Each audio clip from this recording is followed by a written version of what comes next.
Halo Sobat Cyber, kenalin aku James Salvar Gafrar Pulung, mahasiswa informatika asal Institut Teknologi Kalimantan. Ya, Institut Teknologi Kalimantan. Bagi yang nggak tahu itu salah satu universitas di Balikpapan, Kalimantan Timur. Ya, video kali ini aku bakal nge-share eh, sekiranya rencana habis aku kuliah itu ngapain gitu. Ya, seorang mahasiswa informatika yang memang punya minat bakat di bidang cyber security. Ya, kenapa aku milih bidang cyber security itu karena memang sedari kecil aku ya suka aja gitu melihat eh, orang-orang yang memang menganalisis gitu kayak kejadian-kejadian terkait cybercrime gitu yang akhirnya ngebawa aku jadi kayak gimana kalau aku jadi salah satu cyber security handal gitu. Ya, menjadi seorang cyber security handal tuh gak cuman hanya punya ijazah S1 informatika, tapi juga dia harus punya skill-skill yang memang eh, menjadi dasar dari menjadi seorang cyber security. Dan dia yang pertama tuh mesti paham ya sama yang namanya jaringan komputer. Ya, penting untuk memahamin gimana protokol-protokol yang terjadi pada jaringan komputer dan titik kerentanannya. Ini juga ngebantu aku buat nganalisis dan juga ngelindungin sistem yang terhubung gitu. Kemudian yang kedua, memahami sistem operasi gitu. Ya, contohnya Windows dan Linux. Karena Windows sendiri adalah salah satu sistem operasi yang sering kita gunakan dan Linux adalah salah satu sistem operasi yang punya banyak tuh keamanan yang memang sesuai gitu buat uh, seorang cyber security aja gitu. Kemudian ya yang ketiga itu pemrograman. Ya namanya seorang mahasiswa S1 informatika. Setidaknya nggak perlu jadi dewa coding, tapi setidaknya paham lah satu dua bahasa yang buat ngebantu otomatisasi dalam analisis data ataupun kerentanan yang akan terjadi gitu.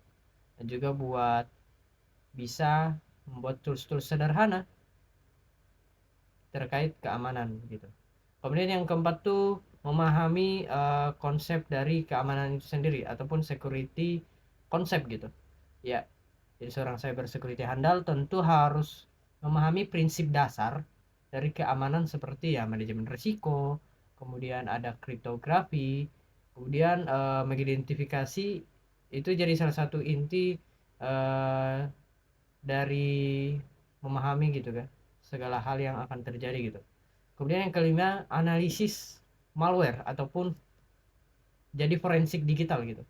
Ya, kita tuh mampu mengidentifikasi, menganalisis dan juga merespons serangan cyber ataupun insiden keamanan gitu. Kemudian yang keenam ada cloud security. Yap, akhir-akhir ini makin banyak gitu ya perkembangan terkait data gitu. Dan yang apalagi ada yang namanya cloud storage. Jadi ya dengan semakin banyaknya data dan aplikasi di cloud, pemahaman tentang keamanan platform seperti AWS, Azure dan juga GCP menjadi sangat relevan untuk dipelajari. Kemudian yang ketujuh ini bukan hard skill tapi masuknya soft skill. Di mana soft skill ini pun masih terbagi-bagi, gitu. Ada banyak gitu. Ya, salah satunya problem solving. Jadi kita juga mesti pintar-pintar menganalisis masalah dan juga gimana sih solusinya gitu. Kemudian critical thinking. Ya, tidak mudah percaya dan juga mesti nge-cross check gitu kan hal-hal yang terjadi gitu. Kemudian yang ketiga tuh komunikasi. Ya, mampu ngejelasin isu teknis ke orang-orang yang memang nggak ngerti gitu ataupun ke orang-orang awam. Jadi ya komunikasinya itu lancar gitu. Kemudian yang keempat tuh yang paling penting adalah belajar mandiri. Ya, dunia cyber tuh selalu berubah setiap saat gitu. Jadi ya perlu selalu dipelajarin juga gitu. Dan itu tuh jadi hal yang sangat penting banget. Oke, mungkin itu aja sekian sharing aku tentang eh, apa rencananya dan gimana.